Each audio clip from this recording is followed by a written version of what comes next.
अस्सलाम वालेकुम my viewers, welcome to my channel. उम्मीद करती हूँ आप सब ठीक होंगे। अल्हम्दुलिल्लाह हम सब भी बिल्कुल ठीक हैं। तो जी मैं आ गई एक और वीडियो के साथ ज़बरदस्त सी रेसिपी लेके। आज हम बनाएंगे शाही दाल, जो कि ढाबा में या ट्रक ड्राइवर होटल्स में आपको मिलती है। तो बहुत ही ज़बरदस्त और डिलीशियस बन के तैयार होती है और झटपट बनती है। इसके बाद आप हलीम और कौरमे तो भूल ही जाएंगे। तो चलें जी स्टार्ट करते हैं हम आज की रेसिपी। यहाँ पे एक बाउल ले लिया है। अब इसमें हम अपनी सारी दालें जो हैं वो भिगो देंगे। एक ही मेजरमेंट आपने लेनी है, जितनी आपने बनानी है इक्वल अमाउंट में मसूर दाल, मूंग दाल, चना दाल और माश दाल, चारों को मैंने हाफ हाफ कप ले लिया है। इनको 3 से 4 पानी से आपने धो लेना है अच्छे से, और उसके बाद पानी में भिगो के 1 से 1.5 घंटा आपने इसको छोड़ देना है। अब हम 1-1.5 घंटे बाद इसका पानी निकाल देंगे और हम दालों को कुकर में डाल देंगे। कुकर में डालने के बाद आपने इसमें इतना पानी डालना है जिसमें दाल भी भीग जाए, दाल भी गल जाए और थोड़ा सा पानी हमारा रह जाए, बहुत ज़्यादा मतलब पानी ना रहे। तो 2.5 कप मैंने पानी का डाला है। 1 चिकन क्यूब है, हाफ टी स्पून हल्दी है और 1 टीस्पून सॉल्ट है, 1 टीस्पून लाल मिर्च का है। अच्छे से हम इसको मिक्स करेंगे ताकि चिकन क्यूब भी जो है वो बीच में घुल जाए।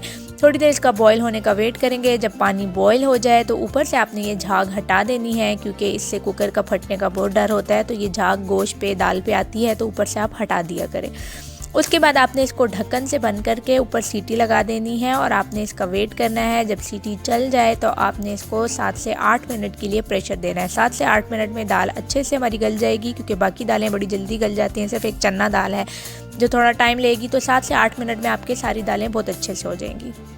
7 से 8 मिनट बाद जब प्रेशर सारा रिलीज़ हो गया है तो ढक्कन खोल के आप दाल चेक कर सकते हैं। देखें बिल्कुल थोड़ा सा पानी बचा है और दालें भी हमारी अच्छे से गल गई हैं। देखें चना दाल भी बिल्कुल सही से गल चुकी है।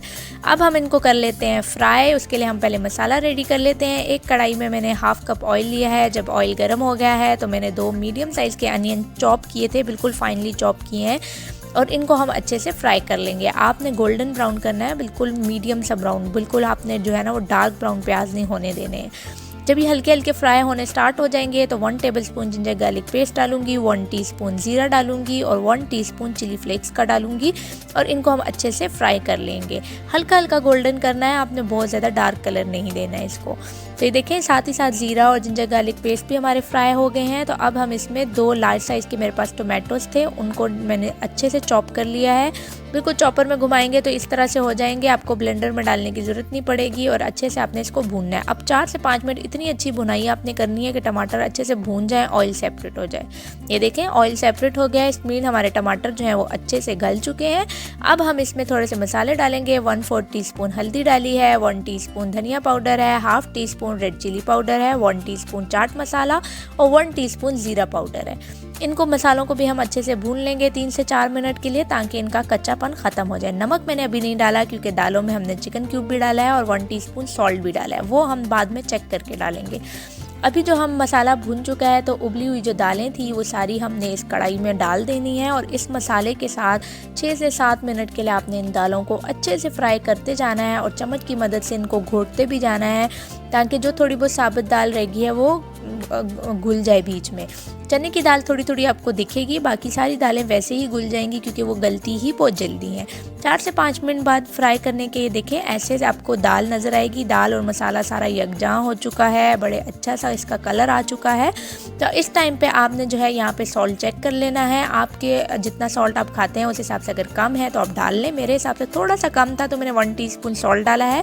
और गरम मसाला हमने पहले नहीं डाला था, आखिर में हमने इसके ऊपर ऐसे डालना है, इसकी खुशबू भी अच्छी आएगी। अगर आप पहले डालेंगे तो वो थोड़ा सा मसाले को डार्क कलर दे देता है, तो आपका दाल का कलर ख़राब हो जाएगा। इस टाइम पे हम डालेंगे तो अच्छा कलर, अच्छी खुशबू आ जाएगी। अब लास्ट में जो एक चीज़ हम डालेंगे वो है कसूरी मेथी। 1 टेबलस्पून आपने हाथ में मसल के इसको डालनी है, बहुत ही अच्छी खुशबू और बहुत ही ज़बरदस्त शाही दाल में टेस्ट देगी। अच्छे से मसल के आपने डाल के इसको 3 से 4 मिनट भूनना है। बहुत ज़्यादा मेथी को आपने यहाँ पे भूनना नहीं है, बस आपने 4 से 5 मिनट के लिए इसको भूनना है, तो हमारी दाल जो है वो बिल्कुल रेडी हो जाएगी। तो ये देखें थोड़ी देर में ये हमारी दाल जो है ये इस टेक्सचर में बिल्कुल रेडी हो चुकी है। ये टेक्सचर बिल्कुल ठीक है। अब हम इसको एक सर्विंग बाउल में सर्व कर देते हैं। ये देखें कितनी ज़बरदस्त सी हमारी दाल दिख रही है। अब हम तैयार कर लेते हैं इसका मज़ा दुबाला करने के लिए इसका तड़का। तो तड़के के लिए हम लेंगे देसी घी। देसी घी के अलावा तो तड़का जो है ना और किसी चीज़ में मज़ा नहीं करता। तो देसी घी जैसे ही थोड़ा सा गल जाएगा तो अब मैंने 3 जो है वो लहसुन के जवे लिए थे, उनको मैंने स्लाइस में कट कर लिया है और इसको हम डालेंगे घी में और अच्छे से इनको फ्राई कर लेंगे। आपने बहुत गोल्डन नहीं करना, बस हल्का हल्का स्लिट होने लगे तो आपने साथ ही 3 से 4 हरी मिर्च, जितना आप स्पाइस पसंद करते हैं आप उतनी हरी मिर्च यूज़ कर सकते हैं। मैंने 3 से 4 हरी मिर्च ली हैं। उसके बाद जो रेड होल चिली आती है, साबुत लाल मिर्च, वो 5 से 6 दाने मैंने डाले हैं और 1 टीस्पून में यहाँ पे साबुत ज़ीरा डालूंगी। 2 से 3 मिनट आपने इनको अच्छे से फ्राई करना है ताकि अच्छे से स्लिट हो जाए और देसी घी में इनका अच्छे से जायका निकल जाए। बस जैसे ही ये थोड़े थोड़े फ्राई होंगे, देखिए अच्छे से कलर आ चुका है, तो अब हम इसके ऊपर डाल देंगे दाल के ऊपर। और दाल का जो मज़ा ये दोबाला करेगा आपकी सोच है। जैसे आपको ट्रक होटल्स में या ढाबा पे आपको शाही दाल मिलती है, बिल्कुल वैसे आपका टेस्ट आएगा। इतनी ज़बरदस्त लगेगी। आप ये दावतों पे भी ट्राई करें, आपके मेहमान नेक्स्ट टाइम आपसे ये फरमाइश करके ये रेसिपी बनवाएंगे। इतनी ज़बरदस्त ये शाही दाल हमारी बनती है। तो ये देखें, ये है फाइनल लुक, कितना ज़बरदस्त लग रहा है। आप हल्का हल्का इसमें लेमन ऊपर स्क्वीज़ करके खाएं, बड़ा ही मज़ा आएगा। आप इसको रोगनी नान के साथ या तंदूरी रोटी के साथ इंजॉय करें। मुझे उम्मीद है कि आपको ज़रूर पसंद आएगी। तो ये थी मेरी आज की रेसिपी। उम्मीद करती हूँ आपको पसंद आई होगी। अगर पसंद आए तो ज़रूर लाइक, शेयर और सब्सक्राइब कीजिए और बेल के आइकन को प्रेस करना ना भूलिएगा ताकि मेरी हर आने वाली वीडियो आप तक पहुँचती रहे। मिलती हूँ एक और नई रेसिपी के साथ, तब तक के लिए अपना ख्याल रखिएगा। अल्लाह हाफिज़।